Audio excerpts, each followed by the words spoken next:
tu vois. Domine. Pour qu'il domine. Est-ce que tu domines? Qu'il domine. Il a continué. Vous connaissez tous ces passages-là. Il a continué. 27, verset 28. Là, il donne la précision. Il a dit dominer là-bas. Maintenant, il va lui donner comment il va dominer.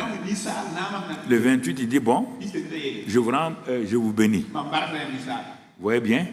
Dieu ne commence rien sans bénir.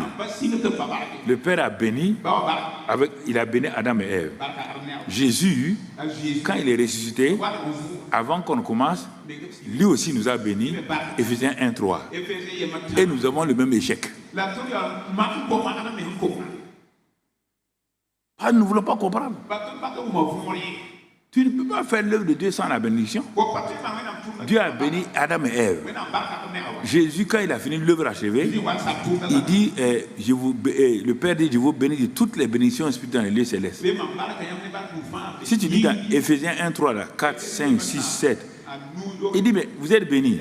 Ce qu'il vous faut maintenant, c'est que Dieu ouvre vos yeux pour que vous voyez le contenu des bénédictions et que vous sachiez que par la puissance de sa résurrection, par la vertu, il a réveillé Jésus dans les morts et il l'a positionné dans les lieux célestes. Ça, c'est Éphésiens 1, à partir du verset 16. Quelque chose. Il dit il a positionné au-dessus des autorités. Mais tu dis, il a fait ça à Jésus. Oh, misérable. Éphésiens 2, 5, 6 dit quoi? Qu'il t'a ressuscité avec Jésus et t'a fait asseoir avec Jésus dans les mêmes lieux célestes. Jésus est béni, tu es béni, vous êtes dans les mêmes lieux célestes. Les lieux célestes, ce n'est pas le paradis, c'est la position où on exerce sa domination. Nous sommes des êtres spirituels et des êtres naturels. C'est à partir de cette position-là que j'exerce ma domination sur la terre. Parce que j'ai l'autorité. Je suis assis dans les lieux célestes avec lui. C'est ça. Vous voyez, frères et sœurs. Très important. Si tu n'as pas le temps de prendre des versets, prends l'audio et la vidéo. Parce que moi, je vais aller dans des normes. Ok, voilà. Il y a un Dieu omnipotent, omniscient et omniprésent. Il y a un homme qui l'a créé et les deux doivent travailler ensemble. Réfléchissez. Comment un Dieu omniprésent, omnipotent, omniscient, qui connaît tout, va prendre un être et avec lui ils vont travailler. C'est qu'il y a quelque chose qu'il va faire. Quelque chose. Et Adam et Ève ont échoué lamentablement. Pourtant, ils étaient sans péché. Dieu a mis en Adam son souffle. Il est devenu un esprit vivifiant. Et il a ôté Ève de sa côte. Il n'a pas créé Adam bébé. Ah non. Adam était dans la plénitude. Adam ne s'est pas mis à quatre pattes. Il n'a pas grandi. Dieu a créé un homme parfait, un homme complet, un homme sans péché. Il va créer de cet homme-là, quand cet homme-là lui a donné tous les ordres, il va extraire de sa côte-là une femme. Et l'homme déclare de sa bouche, elle est os de mes os, chair de ma chair. Même chose avec Jésus. Quand il est mort à la croix du Calvaire, il devait créer une nouvelle création. Oui, c'est le dernier Adam, mais le deuxième homme. Il va finir la race d'Adam par la mort, sa mort.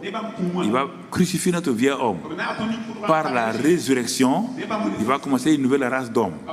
La nouvelle génération d'hommes, qu'on appelle nouvelle création. Mais regarde bien ce qui s'est passé. Quand Jésus a été crucifié, ses mains ont été percées. Donc ses pieds ont été percés. On a mis une couronne sur sa tête. Et regarde bien tout ça là. Mais il n'y a rien. Brusquement, un des soldats inspiré, il va accomplir quelque chose. Il prend sa guerre ou quoi, voilà. Il envoie dans le côté de Jésus. Le sang et l'eau sortent. L'épouse, la nouvelle création vient de sortir. Adam, Ève est sortie de sa côte. Vous et moi, sortez de la côte de Jésus. Même chose. C'est la révélation qui nous éclaire.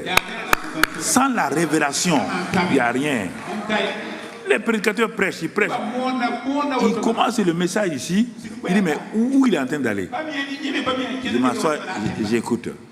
Où il est? Il va s'embrouiller quelque part. Et effectivement, il part s'embrouiller. Parce qu'il n'a pas de révélation. Il est en train de parler. Tu comprends?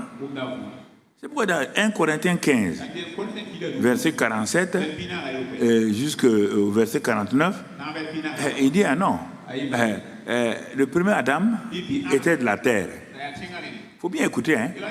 Quand Dieu l'a créé, il a créé esprit, comme Dieu, ressemblance. Mais pour qu'il soit visible, il a pris la poussière et il l'a formé. Il y a deux mots. Le mot créer et le mot former, c'est différent. Former, ça veut dire morphologie. Il lui a donné une morphologie, morphos. Donc, il lui a donné ça pour qu'il puisse aller de l'avant et qu'il progresse. Donc, tu comprends? La nouvelle création, mon frère, ma soeur, la nouvelle création est venue et il a été régénéré. Et le Saint-Esprit est venu habiter en lui. Et 1 Corinthiens 6, 17 dit qu'ils sont devenus un seul esprit. Et c'est pourquoi quand il a parlé à Nicodème, dans Jean 3, 6, il a dit à Nicodème, ce qui est né de la chair est chair. Le premier Adam, là, c'est ça, et Ève. Mais ce qui est né de l'esprit est esprit. Il est libre. Ça, c'est dans Jean 3, versets 6, 7, 8. Donc, tu vois, mon frère, c'est important que tu comprennes. Si tu comprends ça, c'est pourquoi dans 1 Thessaloniciens 5, 23, il dit l'homme là. Si Dieu veut prendre l'homme là, il veut le sanctifier. Mais le sanctifier comment? Tout le monde commence par toujours. Je ne sais pas pourquoi les gens commencent par le corps. Les gens aiment le corps là. Dieu ne commence jamais dans la Bible par le corps. Esprit, tu es esprit, ayant une âme, vivant dans un corps. Tu n'es pas un corps. Ton corps va à la poussière. Ton corps ne va pas au ciel. Ton corps va à la poussière. Ton esprit retourne chez Dieu avec l'âme. Mais l'âme là qui sera, c'est l'âme là qui est sauvée. L'âme qui pêche sera donc condamnée. Mais l'âme qui se répand, c'est elle qui sera sauvée. Donc l'âme suit l'esprit. Parce que l'esprit retourne à Dieu. C'est pourquoi quand Jésus est mort, on dit qu'il remit son esprit au Père. Il remit son esprit au Père. Parce qu'il était esprit là-haut. Il n'y a pas d'homme là-haut. Avant Jésus, il n'y a pas d'homme là-haut. Il est devenu homme sur la terre. Il n'est pas venu homme du ciel pour venir, non. Donc c'est pourquoi, si tu regardes bien, quand Jésus parle là, il parle, si nous regardons, nous allons comprendre un certain nombre de choses. Quand il parle de nous, on est étonné. Nous tous, nous disons, ah, David est bien. Hein? David a reçu une révélation. Le psaume 139. Je suis une créature si merveilleuse. Dieu dit, ah bon, si David de l'Ancien Testament est une créature si merveilleuse, alors, et toi? Ah, Seigneur, c'est ça que je ne comprends pas. Dieu dit, ah bon, David qui est une créature si merveilleuse. Toi, tu n'es pas une créature si merveilleuse. Il dit, mais tu as lu ma parole? Envoie-moi Éphésiens 1. Éphésiens 1 et au verset 4. Éphésiens 1, verset 4.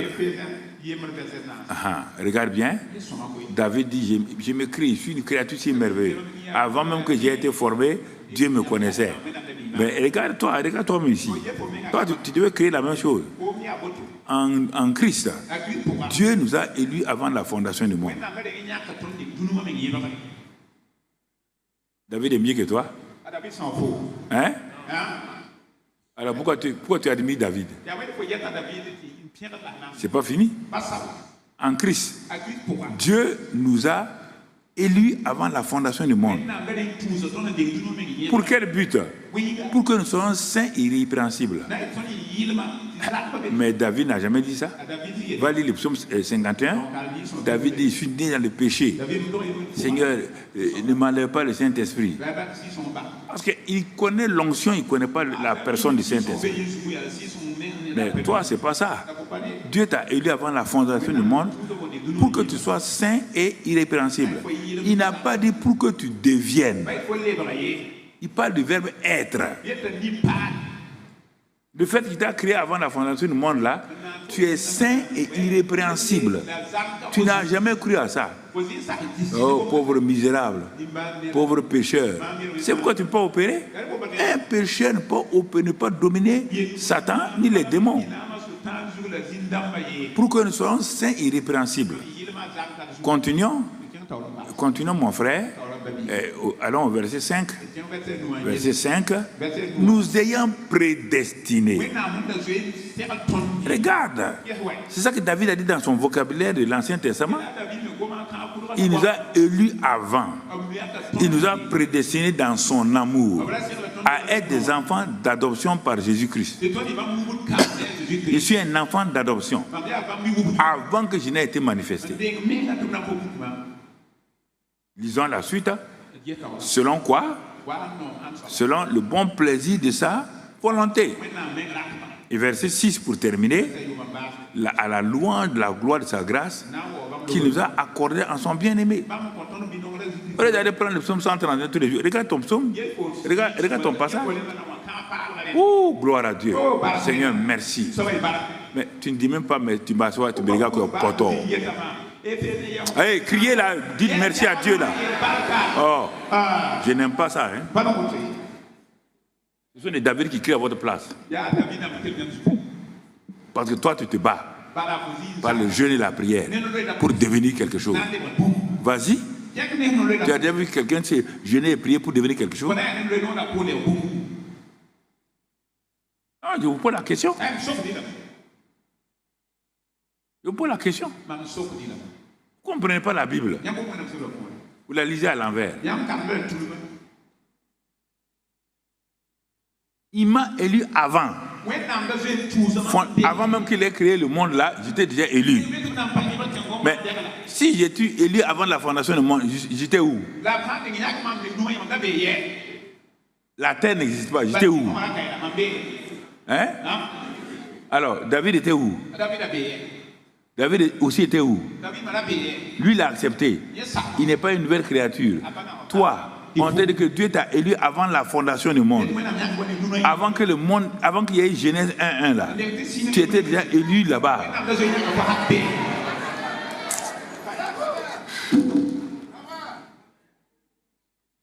Onction. Quelle onction? Tu n'as jamais accepté qui tu étais. Ce que Dieu a fait de toi. Comment veux-tu réussir? Donc tu vois, la non-compréhension de la parole de Dieu, c'est pourquoi il dit mon peuple périt par manque de connaissance. C'est l'ignorance qui tue le peuple de Dieu, ce n'est pas le manque d'onction et tout. Hein? C'est l'ignorance. Alors, donc, Dieu nous dit que quand il a créé pour que nous puissions être des dominateurs. C'est par la domination que nous devons gouverner la terre. Pas gouverner la terre par notre moyen. Dieu gouverne tout par la domination, l'autorité. Et il veut qu'on le fasse aussi. Regardons rapidement le psaume 8, verset 5. Là aussi, David nous révèle quelque chose. Il dit, qu'est-ce que l'homme? Pour que tu te souviennes de lui. Quand il voulait créer l'homme là, les anges étaient étonnés. Ah, un être avec une chair, il ne comprend pas. Et tout son esprit. Dieu est esprit. Tout est esprit. Il n'a jamais vu un être avec une chair. Donc, que ce soit Satan ou que ce soit les anges ou, il se pose la question. Dieu dit qu'il va créer l'homme. Qu'est-ce que l'homme? Pour que tu te souviennes de lui. Et le fils de l'homme, ça c'est Jésus qui va venir. L'homme, ça c'est la race adamique, mais Jésus c'est le fils de l'homme. Il dit mais le fils de l'homme pour faire quoi? Pour que tu prennes garde à lui. Dans la chair là, dans leur faiblesse là. Et toi tu prends garde à lui. Écoute la suite. Tu l'as fait de peu inférieur à Dieu. Et on est étonné. Ah, Dieu. Tu l'as fait de paix inférieur à toi. Donc, c'est notre chef alors. Les gens sont étonnés. Et tu l'as couronné de gloire et de magnificence. Quand Dieu t'a créé, c'est ça. Là-haut, c'est ça. Couronné de gloire et de magnificence. La suite. Et qu'est-ce qu'il a fait? Tu lui as donné la domination, tu vois le mot encore, sur les œuvres de tes mains. Tu lui as... On dit d'aller prier et gêner pour avoir la domination. Tu lui as donné... C'est pourquoi il vous regarde, mais pourquoi il se fatigue comme ça là? Tu es où? On est sur la montagne. Tu vas descendre dans la vallée. Tu viens nous trouver dans la vallée. Tu l'as fait de peu inférieur à Dieu. Et tu l'as couronné de gloire. Donc, tu vois. Regarde cette capacité que nous avons. Regarde. Même regarde. Toi, tu es étonné. Pourquoi dans le monde, là, il y a des savants, il y a toutes sortes de gens qui émerveillent les gens. Ils n'ont pas l'esprit de Dieu, mais ils émerveillent les gens. Toi, tu as l'esprit de Dieu, mais tu es là, baga, baga, comme ça. C'est étonnant. Ça veut dire que Dieu ne se dépend pas de ses dons ni de ses appels. Ce qu'il a donné à l'homme là, l'homme l'a perverti. Même malgré ça là, l'homme est un inventeur. L'homme est un genre de créateur. Même le païen l'athée là, c'est ça qu'il fait. Ils se sont assis dans Genèse. Ils se sont assis, ils ont dit, Dieu nous a chassés, on va faire une tour pour monter chez Dieu.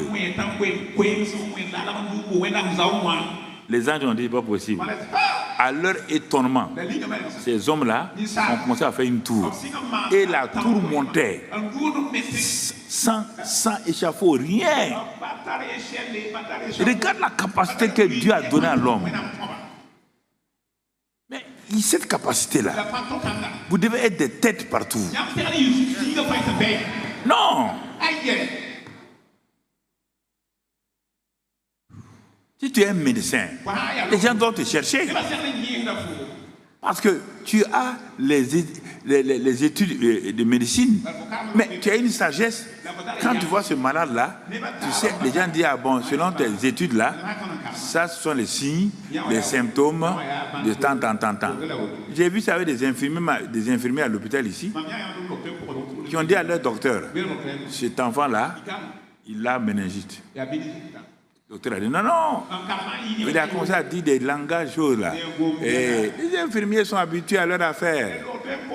Elles connaissent ces choses. Toi, tu as étudié, mais l'enfant n'est pas dans ta main. C'est nous qui plaçons l'eau, c'est nous qui faisons tout. Docteur, ça c'est méningite.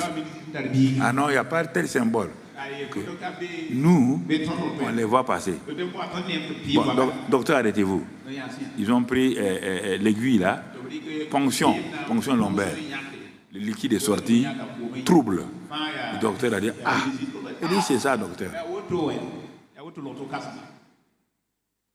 Tu comprends? Non. Vous êtes devenu docteur, c'est ça que vous allez présenter votre doctorat. Et après. Et comment les malades meurent dans vos mains, comme n'importe quel autre docteur. Regarde. Toi, tu es ingénieur. Il n'y a rien de génie en toi, sauf le mot ingénieur. Il n'y a pas de créativité. Je suis étonné que les chrétiens soient au même niveau que les non-chrétiens. Comment voulez-vous qu'on vous respecte?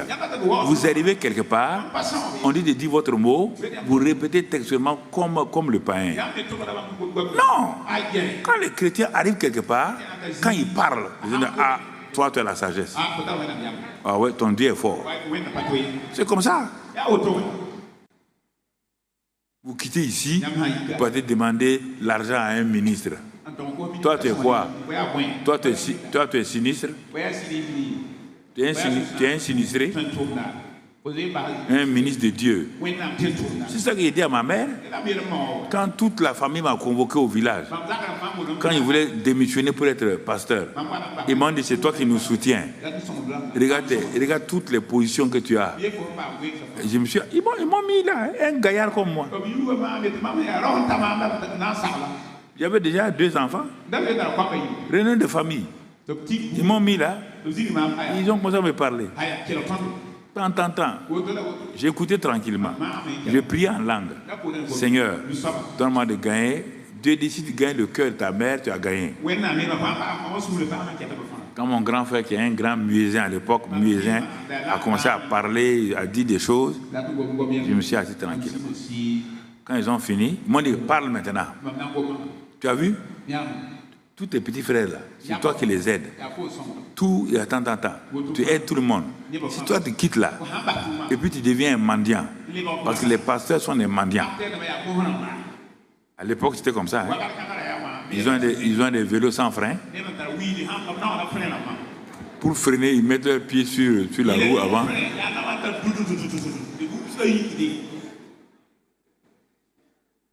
Mais personne ne croyait à ça. Tout ce qu'il disait était raisonnable. Il dit, mais même ta propre famille, là, comment tu vas les nourrir? Tout ce qu'il disait était raisonnable. Mais le Saint-Esprit m'a dit, regarde bien ta mère. J'ai dit, maman, je lui ai parlé en Gula.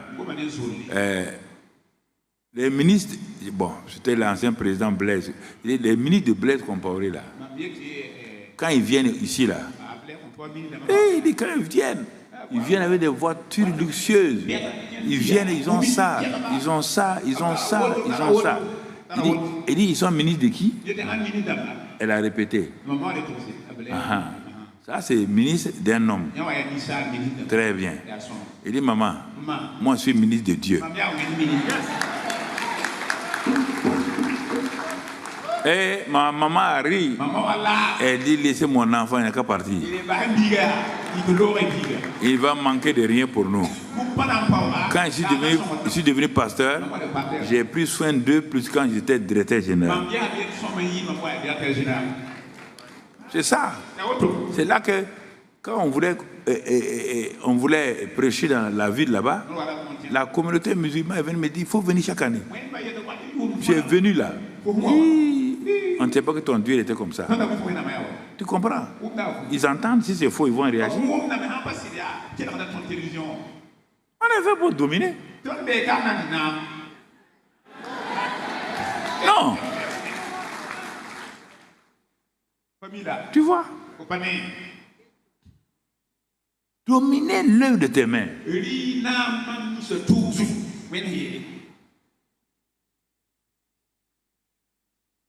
On n'a pas d'aller prier pour non. Dominer l'œuvre de tes mains. Tu comprends? Nous devons... Domination veut dire quoi? C'est assujettir quelque chose, contrôler la chose, pour imposer ta volonté pour que la chose suive. Psaume 110, verset 2. Psaume 110, verset 2. Regarde mon frère. L'Éternel étendra de Sion le sceptre de la puissance. Sion, c'est l'église. Donc Dieu étendra de l'église le sceptre de ta puissance. C'est de l'église que Dieu étend le sceptre de ta puissance. Et encore, le fameux mot dit quoi? Domine au milieu de tes ennemis. Tu as des ennemis? Tu dois dominer. Si tu ne domines pas, ils vont t'écraser. Voilà. La domination est un libre choix. Tu es femme. Si tu refuses d'exercer ta domination, qui est quoi? La soumission à ton mari, la bénédiction. Si toi aussi, homme, tu refuses d'aimer ta femme, de prendre en charge là, votre famille va souffrir. Vous n'avez qu'à prier, écoutez tous les messages là, vous allez souffrir. Vous allez souffrir. Si tu refuses d'exercer ta domination sur le plan financier, Tu es le 11e pauvre. Tu es catalogué le 11e pauvre. Si sur le plan professionnel, la sagesse et l'intelligence que Dieu t'a donnée, je vous ai enseigné l'année passée la sagesse pendant 2 ou 3 mois. Mais tu n'as pas compris. Si tu Dieu dit il a tout fait par les 3 éléments, sagesse, intelligence et connaissance. Ensuite, dans 24, Proverbe 3 et Proverbe 24, on ne va pas les lire. Et il dit, si toi tu veux avancer, tu dois bâtir ta maison. Par quoi?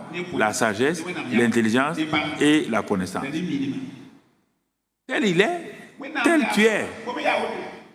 Toi, tu veux bâtir par la prière. Tu veux bâtir ta maison par la prière comment? La prière, laquelle brique? La prière, c'est la relation avec Dieu. Je suis incapable de comprendre quelque chose. Et Seigneur, je suis bloqué.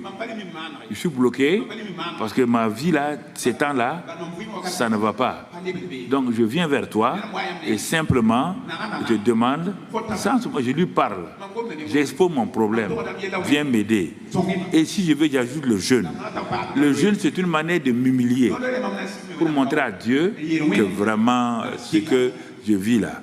Alors, quand je fais ça, ça peut être une demi-journée, ça peut être une journée, ça peut être un jour, m'humiliant devant Dieu. Les gars dans la Bible, tous ceux qui ont jeûné en s'humiliant là, quand même les Akab là, les Saül là, Dieu les a pardonnés à un moment donné.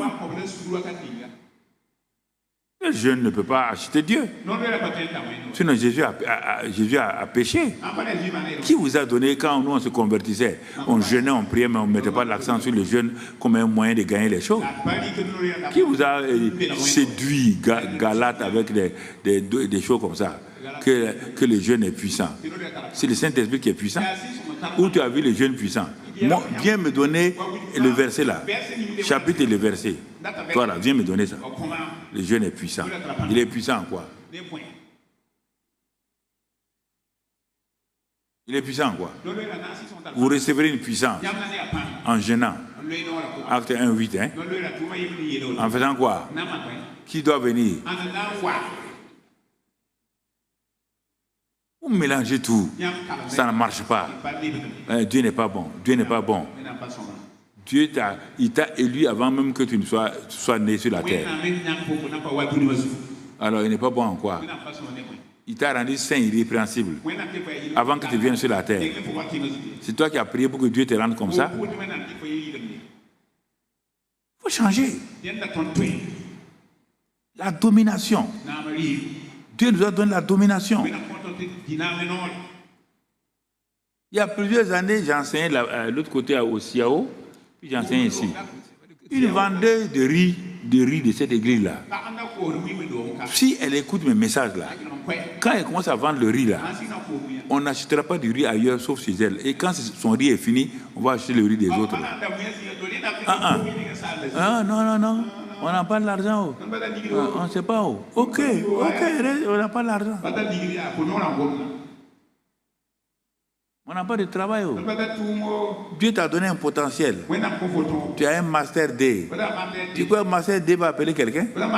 Tu n'es pas le seul à avoir master D. Il y en a plein. Mais tu as ton père. Parle de lui. Mon master D là, c'est pas pour être employé, c'est pour être employeur.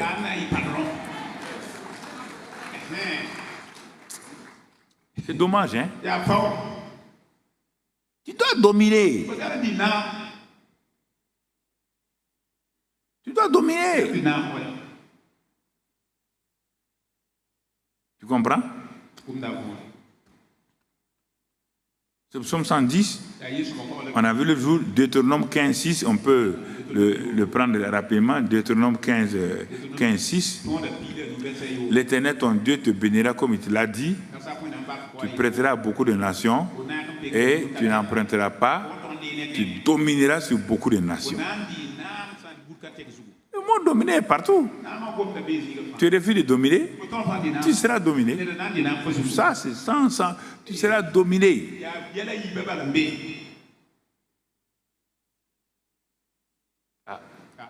C'est un choix, hein? C'est un choix. Adam et Ève ont été dominés. Et depuis ce temps, Dieu cherche des gens qui vont dominer. Dieu parcourt la terre. C'est pourquoi il a trouvé David. Il a dit aux anges là, ah, j'ai trouvé un homme selon mon cœur. Attendez, vous allez voir, hein? Un petit berger. Le petit berger là est venu. Il a contrôlé, il a conquis le pays. Il a mis en place un régime extraordinaire. Il a mis en place un gouvernement de ministres d'État. C'est la première fois qu'on entend le mot ministre d'État.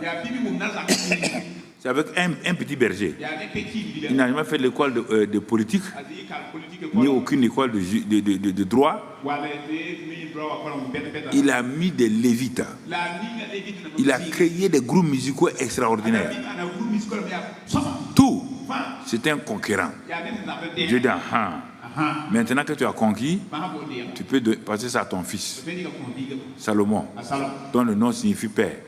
Et pendant tout le temps de Salomon, il n'y a jamais eu guerre. Parce que ce que son père a fait là, pour conquérir là, pacifier là, lui il en a bénéficié. C'est ce que Jésus a fait, notre Père, notre Seigneur. Il a tout fait, il a conquis. Et il nous passe le témoin. Il dit maintenant, vivez dans la paix, dans la joie. Non, on dit, ce que Jésus a fait, ce n'est pas suffisant. Nous, on va... ok, allez-y.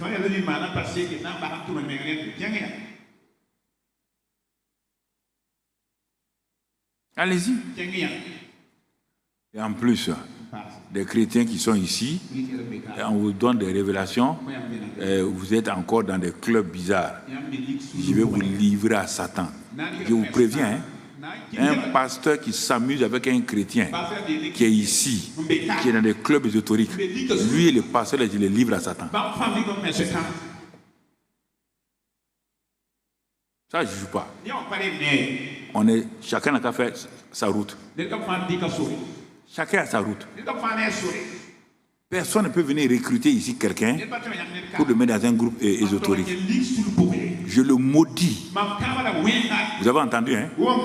Si vous êtes dans ça, si vous ne sortez pas, vous êtes sous malédiction.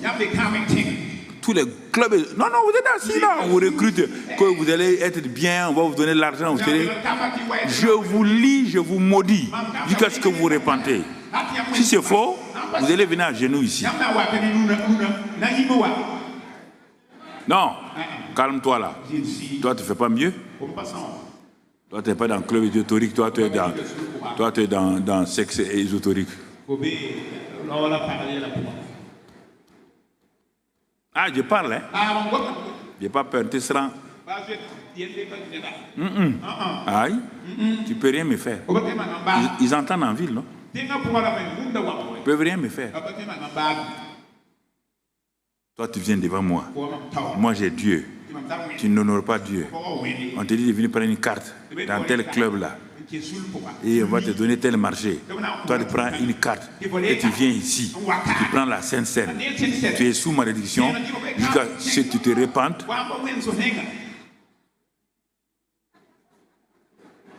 Tu es sous malédiction. Si tu connais, tu n'as pas osé le dire. Tu ne peux pas faire le brave ici devant moi. Sinon, il connaît quelqu'un. Mais il n'ose pas le dire parce qu'il a peur que le type là le tue.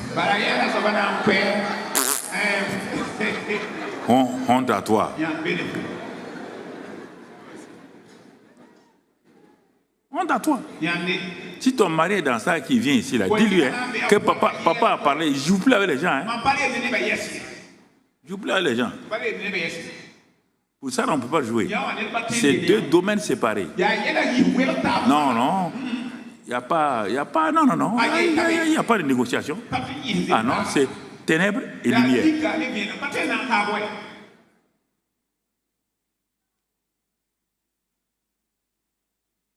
Demandez à chacun, d'où viens-tu?